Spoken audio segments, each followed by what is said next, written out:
Good evening and welcome to Talking Sports with Evan. I'm Evan Witalison, and this is a Green Bay Packer defeat. The Green Bay Packers dominate the Detroit Lions week one of the NFL season edition of the show. And there's a lot to talk about with the Packers win 27-13, which really should have been a 27-6 victory over the defending NFC North champions. And the Packers looked very impressive in the meantime. And if you're a Packer fan and you're watching this show live, feel free to comment and let me know your thoughts on this Packer victory and what your thoughts are in regards to the, as I said, impressive Green Bay Packer win this past Sunday afternoon. I'm going to talk about what the win means and try not to overreact too much, but talk about what the win means and why it was impressive and why it means more than just a typical regular season win. Because I think it means more than just a typical regular season victory. I know the NFL season is 18 weeks long, and you can't win the Super Bowl in week one, and you can't lose the Super Bowl in week one. But I do think the win meant a lot in a few areas, which I'll talk about as well. Packers give an extension to a player that, to be honest, I really wasn't expecting. I'll give my thoughts on that. And although they will not clinch anything tonight, as the Brewers are not looking like they're going to beat the Texas Rangers tonight, as they're currently down. They were up 3-1, and they took a 3-1 lead in the top of the fifth inning. Unfortunately, the wheels fell off. Chad Patrick got rocked. Ashby got rocked, and now the Brewers are down 5-3. Well, from up 3-1, down 5-3. But the Brewers' magic number to clinch a playoff spot and clinch the division and clinch the one seed overall is moving closer and closer to becoming reality. And I think it is important to kind of talk about what the Brewers pitching rotation and bullpen and offense could look like come playoff time. Just pulling something up really quick that didn't load. But I'll talk a little bit about the potential roster opportunities for the Brewers. And you can find Talking Sports with Evan on YouTube and Facebook, Talking Sports with Evan, or on X at Evan with Sports. And you can find the podcast anywhere you get your podcast. Tomorrow morning is when it's going to be published. Starting off with the Packers win. They beat the Lions 27-13 in total dominating fashion. Go over some quick stats. Jordan Love 16-22 for 188 yards and 2 touchdowns. Josh Jacobs 19 for 66 and a touchdown run. It took it a little while to get going. Romeo Doubs 2 for 68. Jaden Reed 3 for 45. Dontavion Wicks 2 for 30. And Tucker Kraft 2 for 16 and a touchdown. And Jaden Reed had the other. And then defensively, Edgerrin Cooper was just outstanding. Quay Walker played a really good game. Lucas Van Ness had a strong game. Rashawn Gary, Devontae Wyatt, Evan Williams. But the guy everyone wants to talk about, Micah Parsons. And yes, Micah Parsons only ended up with 1 tackle, 1 sack in the game. But he impacted the game in so many different ways besides the box score. There was a play where they had, I think it was 2nd and long at the 1 or 2 yard line. And they were trying a run play where Cody Wooden just completely blew it up and almost got a safety. The running back barely got out of the end zone on it. And you look at that play, 3 guys tried to block Micah Parsons. Nobody blocked Wooden. 3 guys tried to block Parsons, and Wooden made a great play. If that would have been Ingambare, or if that would have been Bretton Cox, if that would have been somebody else, we're not seeing 3 guys try to block the guy, and we're likely seeing the Lions potentially get some additional rushing yards there and get some more room potentially. The hole was there. Unfortunately, Wooden was standing in the hole, and he made a nice tackle at the line of scrimmage. So that's an example of ways that Micah Parsons impacted the game without lighting up the box score. And lighting up the box score is going to happen. But Micah Parsons allowed Rashawn Gary, Lucas Van Ness, Devontae Wyatt, Edgerrin Cooper. He allowed those guys to just kind of flow around and make football plays. Quay Walker, you can throw him in there too. They attacked the line of scrimmage. They made the Lions one-dimensional as David Montgomery, 11 carries for 25 yards. Jamar Gibbs, 9 for 19. And Goff took 39 attempts for 225 yards passing. And they made Jared Goff's life very difficult when it came to finding time to throw the football. Goff got sacked 1.5 times by Rashawn Gary, half a sack by Lucas Van Ness, a sack by Devontae Wyatt, a sack by Micah Parsons. And that's not even counting the pressure that forced Goff into the interception to Evan Williams. Micah Parsons got pressure there, and Goff rushed the throw, and Evan Williams made a great play on it, and it kept the Lions off the scoreboard before halftime. I like the impact the Packers defense played with. I like the way the Packers offense play. And we don't want to get overly excited. We don't want to jump up and down too much because, again, in reality, it's one win. Got to go show it again. You got to do it again against the Commanders, and then you got to do it in week 3. You got to stack success. Because we could leave Thursday very down, very unimpressed, very worried because the Packers come out Thursday and completely lay an egg. I don't think that's going to happen, but that's how quickly the NFL can change. The NFL is very week to week. Things can change quickly in 1 week. And for the Packers and the Commanders, it's not even going to really be a full week because both teams are having to play on very short turnaround. But one of the biggest, most impressive things to me about this victory over the Detroit Lions is the last 2 or 3 years, the Detroit Lions has been a bully. They've been a bully within the division. They've been a bully to the Packers. They've been a bully to the NFL, except when it matters most. But the Lions have been a bully. And the Packers in the past haven't responded well to teams being more aggressive than them, to teams being more physical, the teams punching them in the mouth. This time, week 1 of the 2025 NFL season, the Packers were the bully.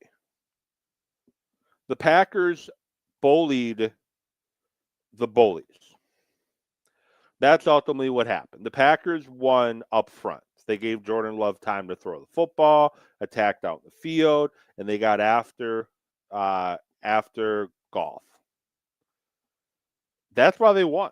They bullied the bullies. They were physical. They were aggressive. They punched Detroit in the mouth early and often, and Detroit didn't know how to respond. And I think that was key because in years past, the Packers would start out slow against the Lions or the Vikings. They would start out slow, dig themselves into a deep hole, and then have to try to dig themselves out of that hole. And by the time they made a game out of it, it was too late, and the game was coming to an end. So they started fast, which you listened to Jordan Love during his post-game presser. You can find it on Packers' Twitter account or Packers.com. He talked about that the goal was to start fast, and boy, they did. And he even said, well, we wanted the defense on the field first, but the Lions gave us the ball first for some reason, and we started fast, and that they did. Some concerns in the game, back half of the secondary, especially Keyshawn Nixon is still a concern. The offense struggling a little bit out of the locker room. Start the second half. They go 3 and out, 3 straight running plays. Second possession didn't really do much either. It took a couple drives to really get things moving again offensively. And to be honest, that's been a issue with the Packers last year quite a bit. They would do a bunch in the first half, and then the second half, they would stub their toe a little bit. They would struggle and allow teams to get back into it. And the first couple drives of the second half, the first reaction was, here we go again. But the Packers defense stayed aggressive. The Packers defense stayed on the attack, and the Packers running game took over, and that's hence why we had the Jacobs touchdown run. So, great win by Green Bay.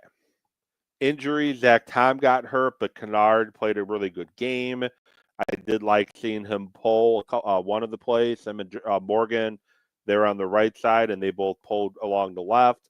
Things we haven't seen the Packers do in quite some time. They're traditional, more of a zone read, not zone read, a zone inside-outside zone team.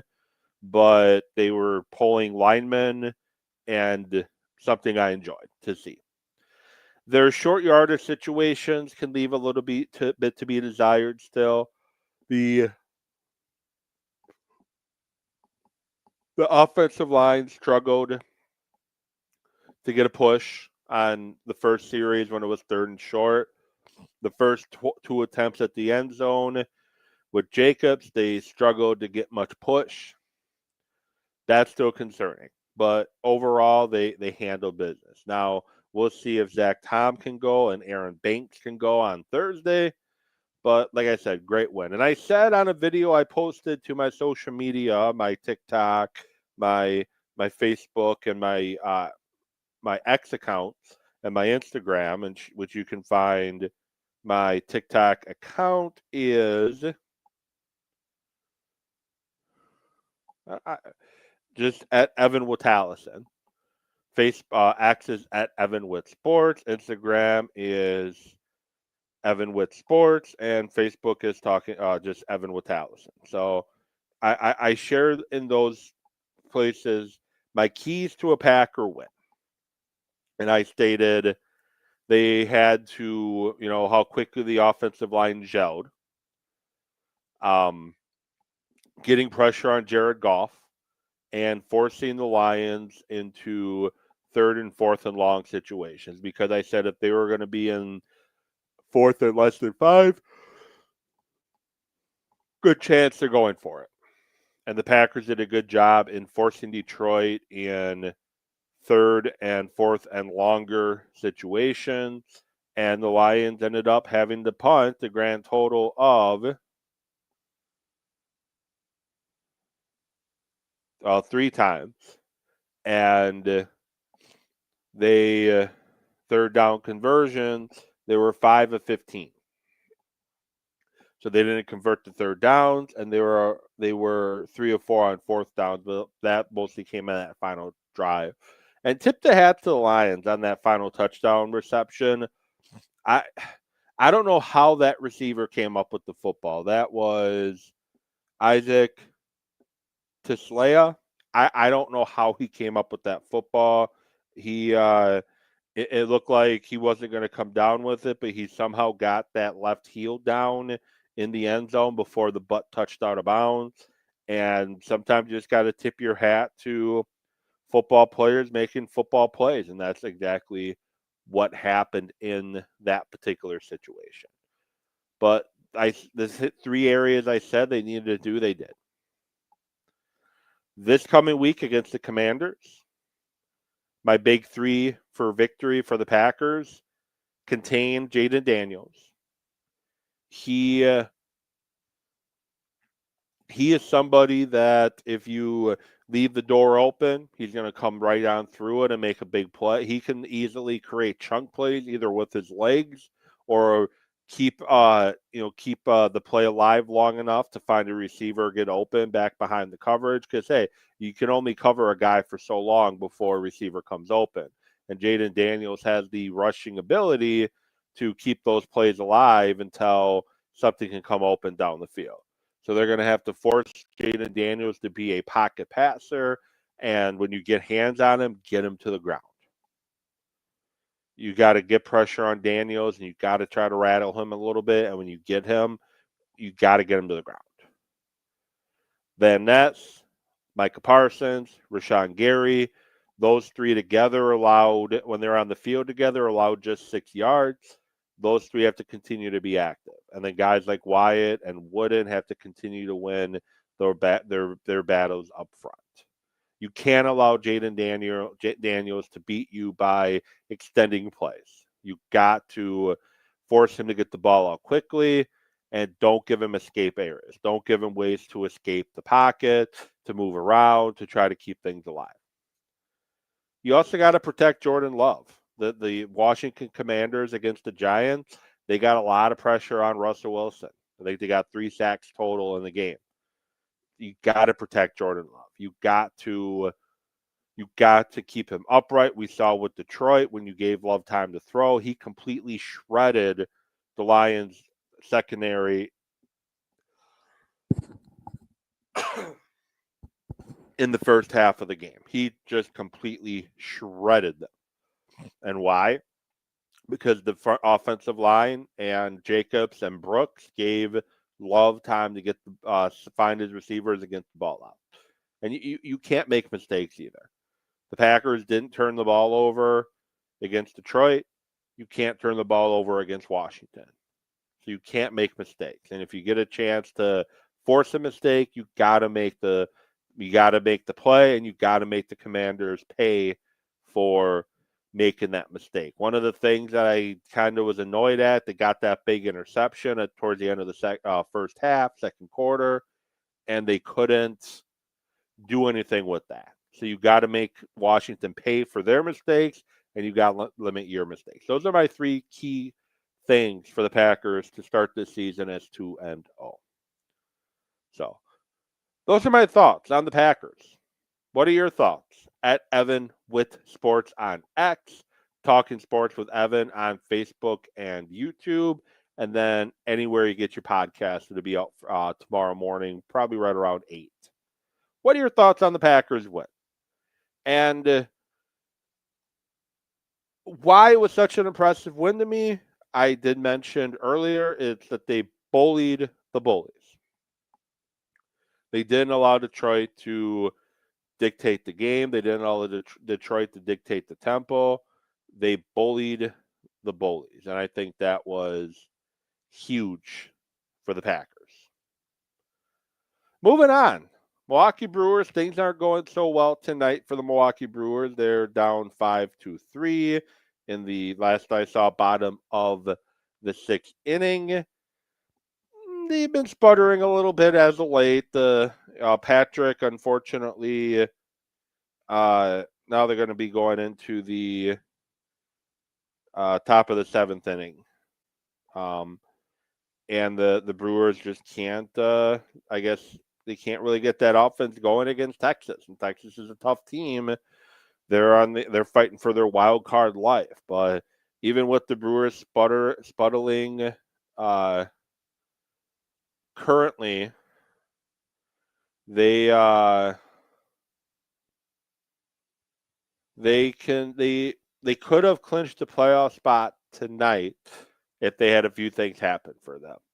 If the Brewers beat the Rangers, the Reds lost to the Padres, the Giants lost to the Diamondbacks, and the Dodgers lost to the Rockies, the Brewers would have clinched the playoff spot tonight. But unfortunately, it's not looking like they're going to beat the Rangers. They had chances early in the game to get some runs across. They failed. The Reds are beating the Padres. So that's not happening. And the other scenarios, the Giants are currently beating the Diamondbacks 3-0, and the Rockies and the Dodgers just started. So literally nothing's going to happen for the Brewers to clinch the division today, starting with they're not going to win the game, unfortunately. But they should clinch a playoff spot in the next day or two. Then they should clinch the division shortly after that. And then they got to go for that 1 seed. And the Brewers are probably by the end of this week will be a playoff team. And now it's a matter of getting that 1 seed and getting that bye. So as of last night, the NL Central magic number is 11. The 1 seed's 13. The MLB 1 seed's 13. And postseason is currently 3. And after today, there will be 16 games to play. So as long as the Brewers can get some wins, stack some wins, hopefully they can come back tonight and steal a win. As long as they get some wins, those numbers are going to come off of there. But I don't think it's too early to look at what a playoff team for that first round, wherever it is going to look like. I think roster-wise, if you look at tonight's lineup, assuming it's a right-handed pitcher, tonight's lineup is likely going to be your game 1 of the playoffs. Hopefully a second round because you got the bye. You had Bryce Terang leading off, Jackson Chiriot batting second, Yelich third, Contreras fourth, Frelick fifth, Vaughn sixth, Collins seventh, Durbin eighth, and Joy Ortiz ninth. That's ideally your game 1 roster for the playoffs. Rhys Hoskins is a good option off the bench. Jake Bauers can play both first base and outfield. And I think Monasterio, who can play third, short, or second base if you need him.